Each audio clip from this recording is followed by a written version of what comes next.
Hey everybody, it's Tripl-L coming in with a Jobless Reincarnation video. This time specifically, we're doing something a little bit different. It's a fight breakdown. This is going to be sort of like an adapted out video in the sense that I'm going to be telling you about some of the little details that I didn't get through, but it's mostly going to be a fight breakdown video for Paul versus Rudy. So, the anime gave us a very cool looking skirmish, but as an anime, it had to sacrifice certain elements if it wanted to keep the choreography snappy and engaging. The elements that we lost were the whys and hows of the fight. So, let's begin breaking it down.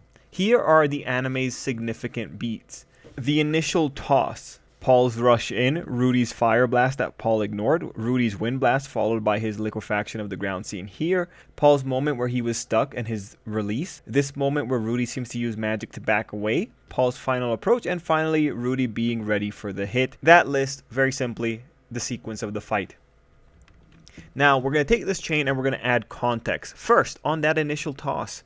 Rudy, the moment the conversation turned, knew something was coming. He noticed the conviction in Paul's eyes moments before being tossed. Now, if you notice, the anime changed this portion, having Paul have a significantly more relaxed expression and in turn having Rudy confused instead of anxious. Then, between Paul's rush in and the fire blast, Rudy was scared, describing Paul as oncoming death. Rudy's initial blast here was instinctual as opposed to thought out. In the anime, we see only fire, but in context, this blast was Rudy using all the power he had, using wind and fire simultaneously.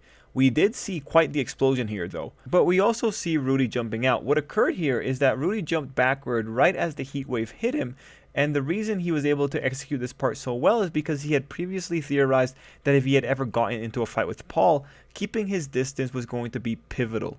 That's the reason for Rudy's overall defensive style for this fight. Now here's something interesting about this blast. It was a bit of a double-edged sword. Rudy used it with the hope that whatever damage he took was also the damage that Paul would take. And in that case, he had to make sure that he wouldn't flinch at the pain. The reason being that this was a fight predicated on having as much space as possible, as I mentioned before. One single flinch could be disastrous, as we saw with Paul immediately rushing out. So we're now between the ignoring stage and the wind blast. At this stage, Rudy was terrified. He was starting to give up on strictly backing away because he could see that Paul was faster. This leads to the wind blast. In a fight where Paul was way too fast, Rudy had to again rely on reflexes to execute his spells quickly enough. Now this leap here, this was done by having the wind blast blow Rudy away. He was relying on that blast to hit his own body hard enough to give him space. Now, worth noting in the anime, you don't get the sense that Rudy got hurt by the wind blast, with it instead looking like a much more friendly and useful gust. Interestingly, at this stage, the anime didn't have another oh crap moment for Rudy. Right after he moved away, he heard the sound of Paul's sword and freaked out at the thought that his head was there moments ago. All that said, seeing that he could dodge gave Rudy more hope that he could actually win.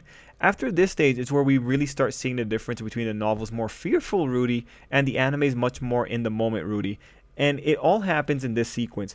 Anime Rudy expertly activated the magic to create a sinkhole as he was blown backward. Novel Rudy, however, seems to have lost time in his narration and analysis of the situation, only activating the magic after a moment of analysis.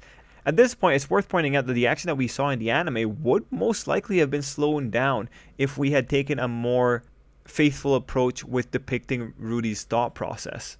Ultimately, this was a spot where the anime definitely made it feel much more dynamic as opposed to the novel's more broken up sequence. And when it comes to the novel, this is a spot where you can notice how narration in a novel can serve to slow down the action, or at least serve down the perception of speed of an action. We're now moving into the moment where Paul got stuck. We have another interesting little change that affects the tempo of the fight. In the novel, we have this description. He instantly shifted his body's entire weight onto his other leg and freed himself, barely even missing a beat. The speed conveyed by this line was not reflected in the anime. The anime actually had Paul missing the beat here. We also see him struggle a little bit with the pull-out game. Now mind you, this all happens in the span of 4 seconds, which is pretty fast, but it does serve to show how little details can change the impression and impact of a line. Novel Paul continues his oppressive depiction by not having any struggle presented, thereby accentuating Rudy's fear of Paul, while anime Paul's 4 seconds wasted in a fight where every split second mattered ends up making it seem like Rudy's tricks actually can work if applied well enough. Also valuable to point out the use of the word instantly. This is a really powerful word for a reader's imagination that usually serves to paint a picture of strength without weakness. Now, here's the biggest change in the fight, and it revolves around this little water burst. After Paul releases himself, Rudy got scared again and decided he needed to turn the ground into a bog. Conceivably, given the ripples, he had already done that in the anime, but here's the difference in the chain. Here's the novel chain.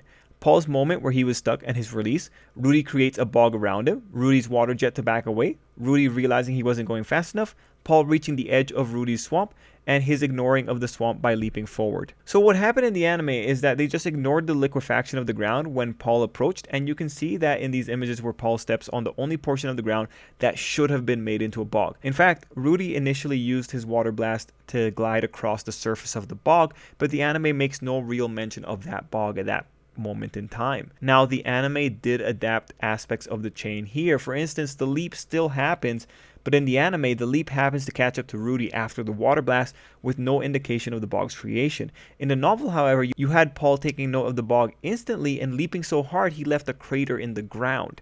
Now, from here, things return to normal. Rudy freaks out, giving a clumsy sword strike, with the last thing you lose out on being how badly Rudy knew he screwed up. Him telling us once a water god swordsman deflects your blow, they always follow up with a counter strike. The novels ended up delivering a nice little thing about the water god style. In these last moments, Rudy for the last time plays up how scary the whole thing was. And that's where the fight ends. Now, since this is also a video where we're talking about the differences, in the light novel, Rudy didn't meet Ghislaine before the fight started. He had just had the conversation with Paul out of the blue. At that point, also worth bringing up, in the novel you didn't get the farewells from the mothers. Also, while in the anime Rudy wakes up in the carriage floor, in the novel he was tied up and in a box. So now an analysis. The anime fight and the original have slightly different feels, owing largely due to the fact that the novel is in first person and can give you a play-by-play of how Rudy's feeling. Because of that, the point of the fight is a little bit clearer than the anime's, but only a tiny bit because at the end of the day, the anime was a good adaptation. The overall point of the fight is to demonstrate just how formidable of a final boss for the book Paul was. When you read the light novel from the very get-go, you understand the fear, because in the novel, the fight starts with likening Paul to death. Everything that follows continues that oppressive depiction. Now in the anime, you get it. Paul is strong, but you miss how Rudy's internalizing the man. Now the reason that Paul was depicted like this in the light novel was because this was the end of volume 1. Traditionally, those fights need to be high tension. So what better way than to have the character likening his opponent to oncoming death?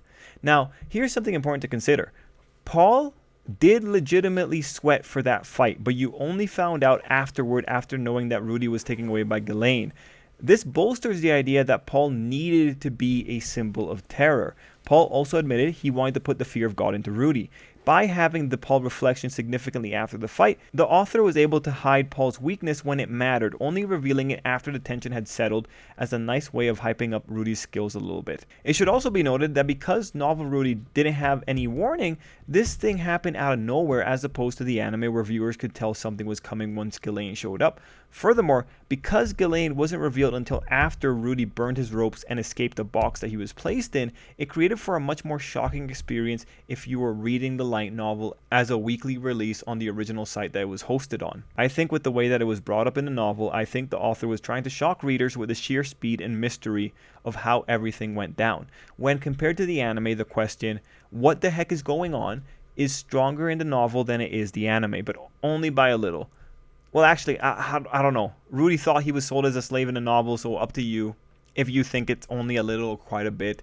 Anyway, the other thing is that this fight is an exhibition of Rudy's battle-ready spells. Unfortunately, with the anime, you do miss some little details, like the water blast being the easiest thing you could miss, but it still rewards the most vigilant viewer, so it's not too bad. So, ultimately, what can we say about this fight?